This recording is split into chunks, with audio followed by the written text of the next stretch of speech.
अच्छा जी, कुछ इस बारे दस पाओ तुसी डेरे ते कोटली आदू जिहड़ा तुहाडा पिंड है उस तो इत्थे रहना शुरू कीता ते पाकिस्तान बन गया सी उदों जदों तुसी आए हो? कितना चिर होया सी पाकिस्तान बनया?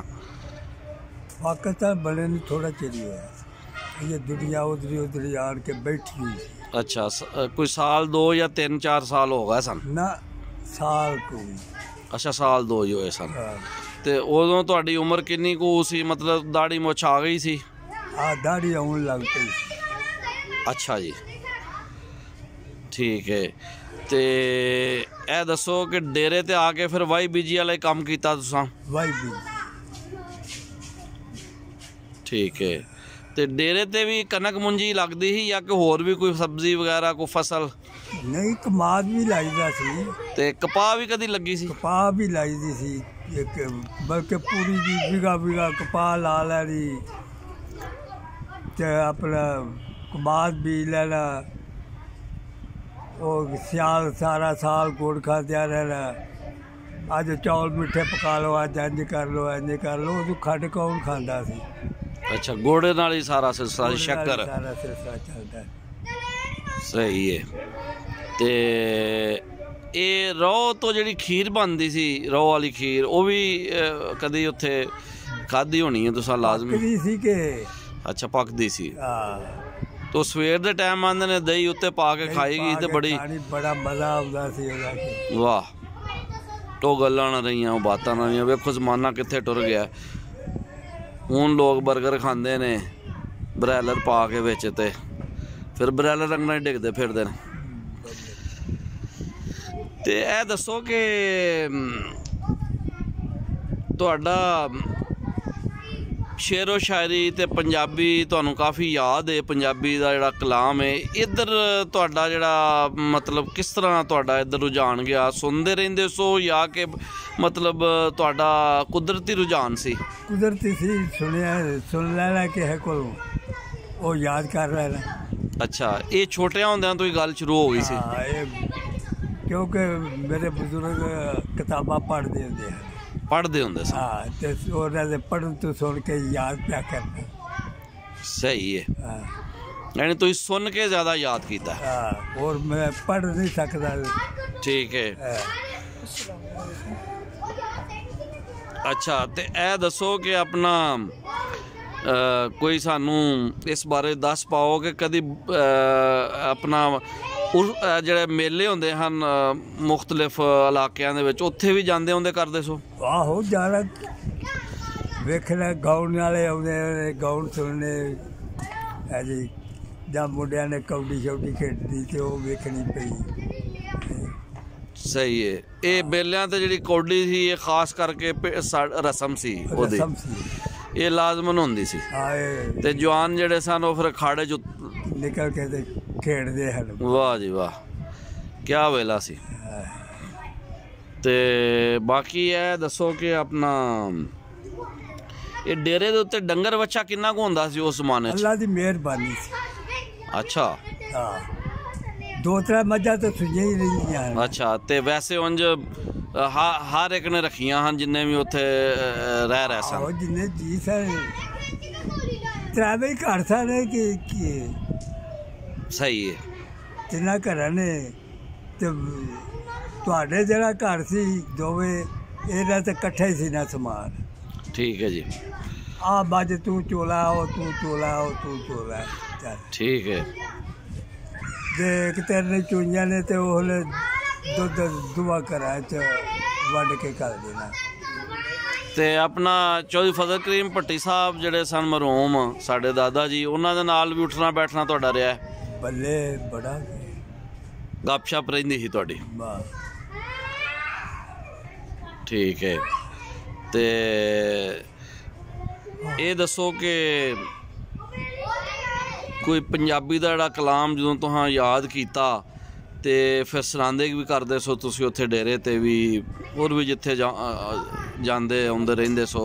कुछ सानू इस बारे दस पाओ कि तुसां शुरू च केड़ा कलाम जिहड़ा कि तुसीं पढ़िया या सुनिया तो फिर याद करके सुनाया भी, कुछ इस बारे दसो।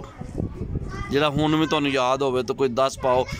ਮਤਲਬ ਤੁਹਾਡੀ ਯਾਦਦਾਸ਼ਤ ਤੇ ਚਲੋ ਅਜੇ ਵੀ ਹੈ ਵੇ, ਅੱਲਾਹ ਤਾਲਾ ਸਲਾਮਤ ਰੱਖੇ, ਕੋਈ ਦੱਸੋ ਇਸ ਬਾਰੇ। ਰਾਂਝਾ ਭਾਬੀਆਂ ਨਾਲ ਲੜ ਕੇ ਤੇ ਘਰੋਂ ਨਿਕਲ ਪਿਆ ਜੀ। ਘਰੋਂ ਨਿਕਲ ਪਿਆ ਜਿਸ ਵੇਲੇ ਤੇ ਭਾਬੀ ਉਹਨੂੰ ਲਾਲੋ ਭਾਬੀ ਉਹਨੂੰ ਡੱਕਦੀ ਆਦੀਏ ਜਾਈ ਰੁੱਸ ਕੇ ਮੂਲ ਨਾ ਰਾਂਝਿਆ ਵੇ, ਅੱਗੇ ਰਾਹ ਔਖੇ ਜੰਗਲ ਬਾਰਦੇ ਨੇ, ਤੇਰੀ ਜਾਨ ਪਛਾਣ ਨਾ ਮੂਲ ਕੋਈ, ਜਿੱਤ ਜਾਮ ਦੇ ਜਿਹੜੇ ਲੈ ਹਾਰਦੇ ਨੀ, ਰਾਲਾ ਚੱਟ ਬਗਾਨੀਆਂ ਗੁਜ਼ਰ ਕਰਦੇ, ਲੋਕੀ ਕੁੱਤਿਆਂ ਵਾਂਗ ਦੁਰਕਾਰਦੇ ਨੀ, ਵਾਰਸ ਕੰਮ ਪਿਆ ਲੜਾ ਸਾਈਆਂ ਨੂੰ, ਮੇਰੇ ਚੰਮ ਨੂੰ ਜੁੱਤੀਆਂ ਮਾਰਦੇ ਨੀ। ਵਾਹ। ਰਾਂਝਾ ਭਾਬੀ ਨੂੰ ਆਂਦਾ ਭਾਬੀ ਉਹ ਹੋਵੇ ਭਾਵੇਂ 100 ਹੋਵੇ, ਜੋ ਕੁਛ ਵਿੱਚ ਮਕਸੂਦ ਤੇ ਚੁੱਕਿਆ ਮੈਂ, ਪਰਦੇਸ ਦੀ ਪਿੱਛਿਆ ਲੱਖ ਚੰਗੀ, ਤੇਰੇ ਦੇਸ਼ ਦਾ ਖਾਮ ਨਾ ਥੁੱਕਿਆ ਮੈਂ, ਤੇਰੇ ਦੇਸ਼ ਨਹੀਂ ਆਮ ਨਾ ਵਾਰ ਦੂਜੀ, ਭਾਵੇਂ ਤੀਰ ਨਿਸ਼ਾਨੀਓ ਉਕਿਆ ਮੈਂ, ਜੇਕਰ ਆਮ ਨਾ ਪਿਆ ਤੇ ਤਦੋਂ ਆਵਾਂ, ਜਦੋਂ ਹੀਰ ਸਿਆਲੀ ਤੂੰ ਪੁੱਕਿਆ ਮੈਂ, ਹਾਲੀ ਮਾਈ ਤੇ ਬਾਪ ਦੇ ਹਲ ਨੇ ਤੂੰ, ਬੋਟ ਚਿੜੀ ਦੇ ਵਾਂਗ ਥੜਕਿਆ ਮੈਂ, ਜੁਮੇ ਰਿਜ਼ਕ ਤੇ ਵਾਰਸਾ ਰੱਬ ਚਾਹੀਏ, ਜਿਹਦੇ ਆਸਰੇ ਦਾ ਤੁੱਕ ਤੁੱਕਿਆ ਮੈਂ। ਵਾਹ। ਜਿੱਥੇ ਰਾਂਝਾ ਟੁਰ ਪਿਆ ਤੇ ਨਿਕਲ ਗਿਆ ਤੇ ਲੋਕਾਂ ਨੇ ਕਿਹਾ ਭੈੜਿਓ ਪਿਓ ਮਰ ਗਿਆ ਤੇ ਤੀਦੋ ਨਾ, ਉਹਦੇ ਅਸਲ ਤੀਦੋ ਸੀ, ਰਾਤ ਰਾਂਝੇ ਸੀ। ਠੀਕ ਹੈ। ਉਹ ਤੀਦੋ ਨੂੰ ਪਿੰਡ 'ਚ ਹੀ ਕੱਢ ਛੱਡਿਆ ਜੀ, ਭਾਈ ਉਹਨੂੰ ਮਨਾਉਣ ਲਈ ਆਏ, ਆਂਦੇ ਨੇ 10 ਰਾਂਝਿਆ ਬਣੀ ਕੀ ਭਾ ਤੇਰੇ, ਦੇਸ ਬਾਪ ਦਾ ਛੱਡ ਸਧਾਰਨਾ ਜੀ, ਵੀਰਾ ਅੰਬੜੀ ਜਾਇਆ ਜਾ ਨਹੀਂ, ਸਾਨੂੰ ਨਾਲ ਫਰਾਕ ਦੇ ਮਾਰਨਾ ਜੀ, ਅਤੇ ਭਾਬੀਆਂ ਬਾਂਦੀਆਂ ਤੇਰੀਆਂ ਨੇ, ਅਤੇ ਅਸੀਂ ਗੁਲਾਮ ਅਨਕਾਰ ਨਹੀਂ, ਉਹ ਬਖਸ਼ ਦੇ ਗੁਨਾਹ ਤੂੰ ਭਾਬੀਆਂ ਨੂੰ, ਕੌਣ ਜੰਮਿਆ ਜੋ ਗੁਨਾਹਗਾਰ ਨਹੀਂ, ਭਾਈਆਂ ਬਾਜ ਨਾ ਬਜਲਸਾ ਸੁੰਦੀਆਂ ਨਹੀਂ, ਅਤੇ ਭਾਈਆਂ ਬਾਜ ਬਹਾਰ ਨਹੀਂ। ਵਾਹ। ਭਾਈ ਮਰਦ ਤੇ ਭਾਜੋ ਜਾਨ ਬਾਵਾਂ, ਬਿਨਾ ਭਾਈਆਂ ਕੋਈ ਬਲਕਾਰ ਨਹੀਂ, ਮੀਆਂ ਵਾਰ ਸਾਹਿਬ ਬਿਨਾ ਭਾਈਆਂ ਦੇ ਸਾਡਾ ਜੀਵਨਾ ਕਿਸੇ ਦੁਰਕਾਰ ਨਹੀਂ। ਵਾਹ ਜੀ ਵਾਹ। ਠੀਕ ਹੈ ਜੀ। ਇਹ ਤੁਸੀਂ ਹੀਰ ਵਾਰਿਸ ਸ਼ਾਹ ਦੇ ਵਿੱਚੋਂ ਕੁਝ ਕਲਾਮ ਸੁਣਾ ਰਹੇ ਹੋ, ਤੇ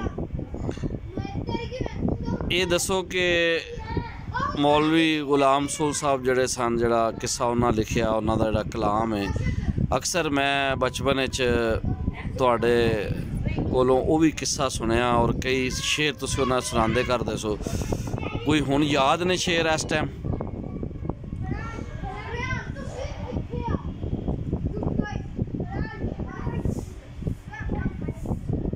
ਆਂਦੇ ਨੇ ਚੰਗੀ ਮੰਦੀ ਸੱਜਣਾ ਕੋਲ ਤੇ ਸਹਿਵਾਰੀ ਹੋ ਜਾਂਦੀ ਜੀ, ਯਾਰ ਯਾਰਾਂ ਦਾ ਗਿਲਾ ਨਹੀਂ ਕਰਦੇ ਅਸਲ ਪ੍ਰੀਤ ਦੀ ਨਾਲ। ਵਾਹ। ਮਾਂ ਮਰੇ ਤੇ ਮੁੱਕ ਜਾਣ ਪੇਕੇ, ਪਿਓ ਮਰੇ ਕਰ ਵੇਲਾ, ਤੇ ਮਰਨੀ ਵੀਰ ਮੁਹੰਮਦ ਬਖਸ਼ਾ ਉਜੜ ਜਾਂਦਾ ਜੇ ਮੇਲਾ। ਵਾਹ ਜੀ ਵਾਹ। ਕਲਾਮ ਮੀਆਂ ਮੁਹੰਮਦ ਬਖਸ਼ ਤੁਸੀਂ ਸੁਣਾ ਰਹੇ ਹੋ ਇਸ ਟਾਈਮ। ਮਾਂ ਮੰਨੀ ਤੇ ਸਭ ਜਗ ਬੰਨਿਆ, ਬਾਹੂ ਨੇ ਫਰਮਾਇਆ, ਅੱਲਾ ਹੀ ਜਾਣੇ ਐਡਾ ਰੁਤਬਾ ਮਾਂ ਦਾ ਜਿਸ ਵਧਾਇਆ। ਵਾਹ। ਮਾਂ ਨੂੰ ਨਾਲ ਪਿਆਰ ਜੇ ਤਕੀਏ ਤੇ ਮਜ਼ਾ ਹੀ ਅਨੋਖਾ ਆਉਂਦਾ, ਆ ਦੱਸਾਂ ਜਿਵੇਂ ਕਮਲੀ ਵਾਲਿਓ ਕੀਤਾ ਸੀ ਅਦਬਲਾ ਮਾਂ ਦਾ। ਵਾਹ। ਇੱਕ ਦਿਨ ਦਾਈ ਹਲੀਮਾ ਯਾਰੋ ਪਾਸ ਨਬੀ ਦੇ ਆਈ, ਤੇ ਕਮਲੀ ਪਾਕ ਮਜ਼ੰਬਲ ਵਾਲੀ ਉਸ ਦੇ ਹੇਠ ਵਿਛਾਈ। ਸੁਭਾਨ ਅੱਲਾ। ਪੀਰ ਫਰੀਦ ਨੇ ਮਾਂ ਦਾ ਹੁਕਮ ਮੰਨ ਕੇ ਦਰਦਾ ਪਾਇਆ, ਮੀਰਾ ਗੌਸ ਨੇ ਮਾਂ ਦੇ ਹੁਕਮ ਨੂੰ ਸੀਨੇ ਨਾਲ ਲਗਾਇਆ। ਕਰਨ ਦੇ ਵੈਸੀ ਵੈਸ ਨਬੀ ਦਾ ਆਸ਼ਿਕ ਇੱਕ ਦੀਵਾਨਾ, ਮਾਂ ਨੂੰ ਛੱਡ ਸੁਹਾਬੀ ਨਹੀਂ ਬਣਿਆ ਉਹ ਆਸ਼ਿਕ ਮਸਤਾਨਾ। ਸੁਭਾਨ ਅੱਲਾ, ਸੁਭਾਨ ਅੱਲਾ, ਮਾਸ਼ਾ ਅੱਲਾ, ਮਾਸ਼ਾ ਅੱਲਾ, ਬਹੁਤ ਵਧੀਆ ਜੀ। ਤੇ ਇਹ ਦੱਸੋ, ਇਹ ਜਿਹੜਾ ਤੁਹਾਨੂੰ ਸ਼ੌਕ ਸੀ ਇਸ ਕਲਾਮ ਦੇ ਹਵਾਲੇ ਨਾਲ, ਇਹ ਕਿੰਜ ਪੈਦਾ ਹੋਇਆ ਤੁਹਾਡੇ ਅੰਦਰ? ਇਹ ਕਿਸ ਤਰ੍ਹਾਂ ਸੁਣ ਕੇ ਇਸ ਤਰ੍ਹਾਂ ਪੜ੍ਹਦੇ ਸੁਣਦੇ ਤੇ ਚਿਤਾਰਦੇ ਨੇ। ਠੀਕ ਹੈ। ਤੇ ਤੁਹਾਡਾ ਇਸ ਪਾਸੇ ਗੋ ਹੋ ਗਿਆ। ਹਾਂ। ਤੇ ਮਾਸ਼ਾਅੱਲਾ ਤੁਸੀਂ ਤੇ ਜੀ ਮਜਲਿਸ ਪਖਾ ਦਿੰਦੇ ਕਰਦੇ ਹੋ। ਯਾਦ ਹੈ ਅੱਜ ਵੀ 2 3 4 5 ਘੰਟੇ ਤਾਂ ਤੁਹਾਡੇ ਲਈ ਮਸਲਾ ਨਹੀਂ ਨਾ ਹੁੰਦਾ। ਅਸਰ ਵੇਲੇ ਖਲੋਤੇ ਹਾਂ ਜਾਂ ਮਗਰਬ ਵੇਲੇ ਤੁਸੀਂ ਮਗਰਬ ਤੋਂ ਬਾਅਦ ਬਹਿ ਗਏ ਹੋ, ਤੇ ਫਿਰ 3 4 ਘੰਟੇ ਤੇ ਤੁਹਾਡੇ ਲਈ ਗੁਜ਼ਾਰਨਾ ਕੋਈ ਮੁਸ਼ਕਿਲ ਨਹੀਂ ਸੀ ਹੁੰਦਾ, ਤੇ ਮਜਲਿਸ ਪਖਾ ਦਿੰਦੇ ਕਰਦੇ ਸੋ। ਅੱਜ ਵੀ ਯਾਦ ਹੈ ਚੰਗੀ ਤਰ੍ਹਾਂ ਕਿ ਉਹ ਤੁਹਾਡਾ ਉਹ ਸਿਲਸਿਲਾ ਜਿਹੜਾ ਸੀ ਨਾ ਜੀ, ਸੂਏ ਦੇ ਪੁੱਲ ਦੇ ਉੱਤੇ ਤੁਸੀਂ ਬਹਿ ਜਾਣਾ, ਤੇ ਨਾਲ ਮਤਲਬ ਸਾਰੇ ਬਾਲ ਤੇ ਵੱਡੇ ਉਹਨਾਂ ਨੂੰ ਜਨਾਬ ਤੁਸੀਂ ਸੁਣਾਉਣਾ ਤੇ ਮਜਲਿਸ ਭਖਜਾ ਨਹੀਂ ਕਰਨੀ। ਅੱਜ ਵੀ ਯਾਦ ਹੈ ਜੀ ਚੰਗੀ ਤਰ੍ਹਾਂ।